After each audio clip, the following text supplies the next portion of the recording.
2026 കേരളത്തിനൊപ്പം നിയമസഭാ തെരഞ്ഞെടുപ്പ് നടക്കുന്ന സംസ്ഥാനമാണ് തമിഴ്നാട്. രാഷ്ട്രീയ ചരിത്രത്തിലെ ഏറ്റവും വാശിയേറിയ പോരാട്ടമാണ് ഇത്തവണ തമിഴ്നാട്ടിൽ.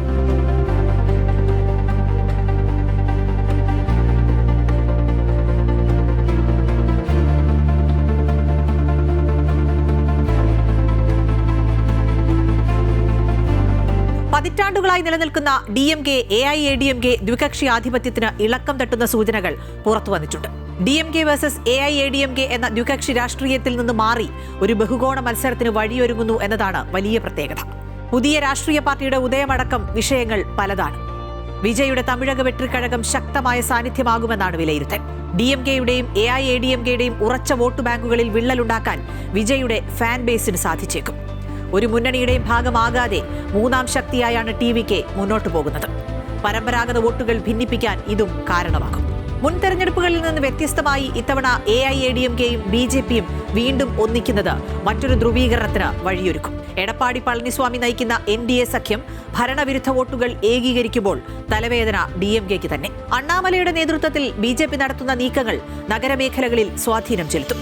എല്ലായിടത്തും ദേശീയതയുമായി മുന്നോട്ടു പോകുന്ന BJP ഇവിടെ ദ്രാവിഡ മനസ്സിനെ കൂടി ഒപ്പം നിർത്തുകയാണ്. പാർലമെന്റിൽ ചെങ്കോല് സ്ഥാപിച്ചു തുടങ്ങിയ നീക്കങ്ങൾ സംസ്ഥാനത്തെത്തി പ്രധാനമന്ത്രി കൂടുതൽ സജീവമാക്കിയിട്ടുമുണ്ട്. പട്ടാളി മക്കൾ കക്ഷി നേതാവ് ഡോക്ടർ അൻപുമണി രാംദാസിന്റെ വടക്കൻ തമിഴ്നാട്ടിലെ സ്വാധീനം NDAയ്ക്ക് കരുത്താകും.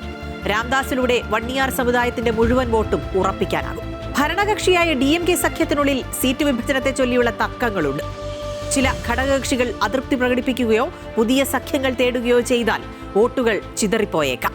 തെക്കൻ തമിഴ്നാട്ടിലെ AIADMKയുടെ വോട്ട് ബാങ്കിൽ വിള്ളൽ വീഴ്ത്താൻ O പനീർസെൽവത്തെ നേരത്തെ DMKയിൽ എത്തിച്ചിട്ടുണ്ട് MK സ്റ്റാലിൻ. OPS ഉൾപ്പെടുന്ന തേവർ സമുദായ വോട്ടുകൾ ദക്ഷിണ തമിഴ്നാട്ടിൽ നിർണായകമാണ്. ഈ വോട്ടുകളിലാണ് DMK കണ്ണുവയ്ക്കുന്നത്.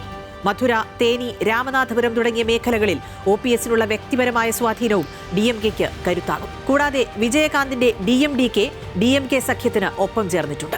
സീമാന്റെ നേതൃത്വത്തിലുള്ള നാം തമിഴർ കക്ഷി NTK ഓരോ തെരഞ്ഞെടുപ്പിലും വോട്ട് വിഹിതം വർദ്ധിപ്പിക്കുകയാണ്. 234 നിയമസഭാ മണ്ഡലങ്ങളിലും സഖ്യമില്ലാതെ മത്സരിക്കുമെന്ന് സീമാൻ പ്രഖ്യാപിച്ചിട്ടുണ്ട്. ദ്രാവിഡ പാർട്ടികളോട് വിയോജിപ്പുള്ള തമിഴ് ദേശീയവാദികളുടെ വോട്ടുകൾ NTKയിലേക്ക് കേന്ദ്രീകരിക്കുമോ എന്നതിലാണ് ആകാംക്ഷ. ദ്രാവിഡ മുന്നണികളിലെ മാറ്റത്തിന് പിന്നാലെ വരുന്ന തെരഞ്ഞെടുപ്പായതുകൊണ്ട് തന്നെ രാജ്യം ഉറ്റുനോക്കുന്നുണ്ട് തമിഴ്നാട്ടിലേക്ക്.